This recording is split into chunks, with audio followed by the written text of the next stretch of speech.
There is only one man in the history of American sports who had a professional team named after him by the fans, built it into the greatest dynasty football had ever seen, and then got fired from that very team by the man who bought it. His name was Paul Brown. The team was the Cleveland Browns, named literally after him. And in January of 1963, a 37-year-old owner named Art Modell walked into Paul Brown's office and took the franchise that carried his name right out of his hands. The whole football world assumed that was the end of Paul Brown, a proud old genius pushed out, fading into retirement. What he did instead would humiliate the man who fired him and quietly change professional football forever. But to understand why losing the Browns was the ultimate betrayal and why his answer to it was so devastating, you first have to understand how one man got an entire city to put his name on their team in the first place. To understand why losing the Browns was such a betrayal, you have to understand that Paul Brown did not just coach football, he invented the modern version of it. The story begins in Ohio, where Paul Brown was a small, unimposing former quarterback who became a high school coach in the town of Massillon in 1932. He was barely out of his 20s, slightly built, soft-spoken, and he looked more like a young schoolteacher than a football coach, which is exactly what he had been. And what he did at Massillon had never been done before. Brown treated football like a science.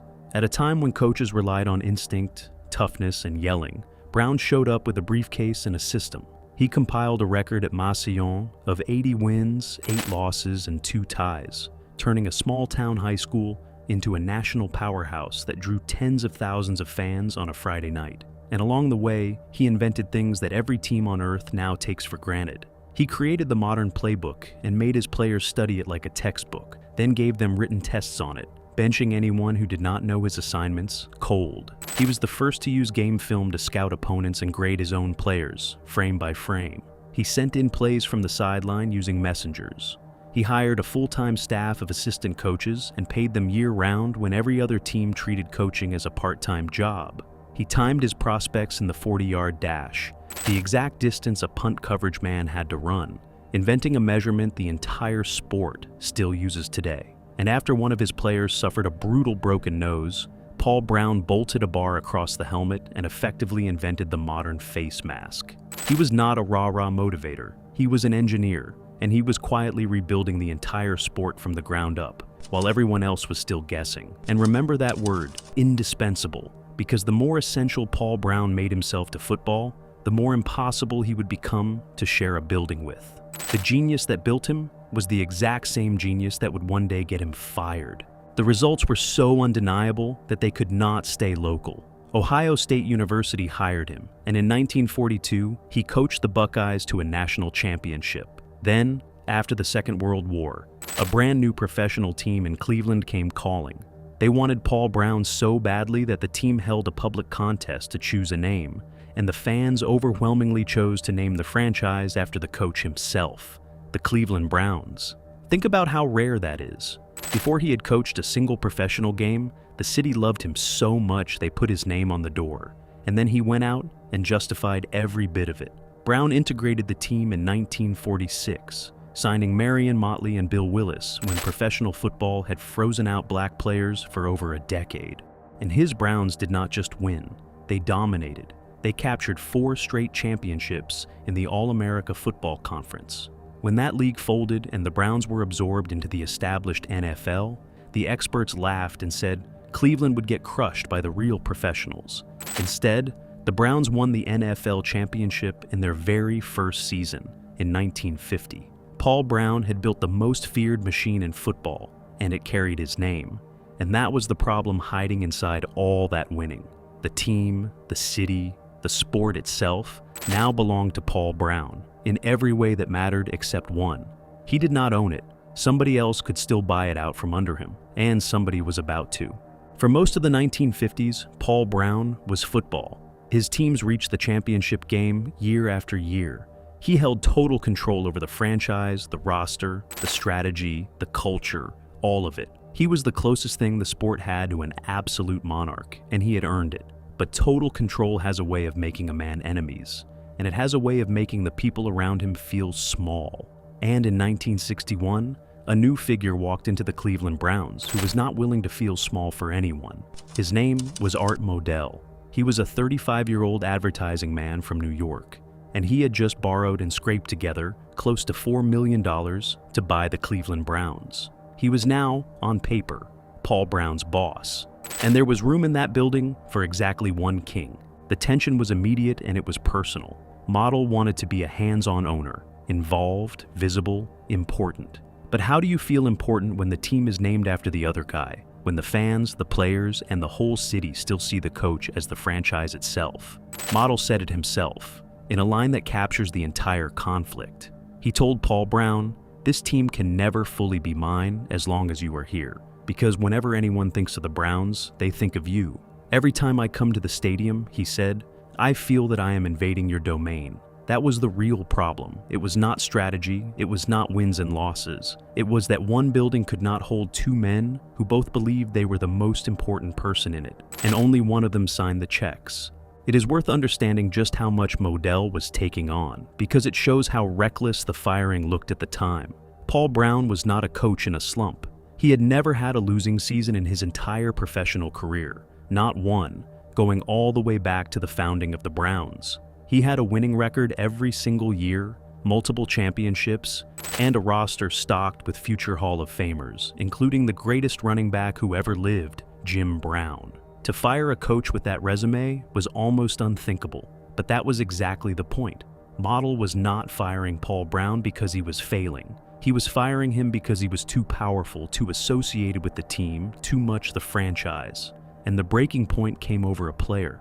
Paul Brown, exercising the total control he had always had, traded away a star halfback named Bobby Mitchell for the rights to a college runner named Ernie Davis. And he did it without telling his owner. Art Modell found out about the trade in his own franchise from a phone call from another team's owner. For Modell, that was the end. The coach was operating as if the owner did not exist, and the owner had millions of dollars and his pride on the line. On January 7, 1963, Art Modell fired Paul Brown, the most important figure in the history of the franchise. The man whose name was on the jerseys was removed from the team he had created. He was kept on the payroll, paid to stay away, a living legend put on a shelf. For 5 long years, the inventor of modern football sat on the sidelines of the game he had built, watching other men coach. Now, here is where most stories end. A proud old genius, pushed out, fading into bitter retirement, telling anyone who would listen about how it used to be. But Paul Brown was constitutionally incapable of fading away. He did not want sympathy. He wanted another team. And in 1968, he got one. Paul Brown went to Cincinnati, on the other side of his home state of Ohio, and he co-founded a brand new expansion franchise from absolutely nothing. He was not just the coach this time. He was the part owner, the general manager, the man in total control once again. And this time, nobody could ever take it away from him, because this time, he owned a piece of it. He named the team the Cincinnati Bengals, and he built it the same way he had built everything, with relentless preparation, ruthless attention to detail, and an eye for talent nobody else had. And the Bengals were not some sad vanity project for an old man.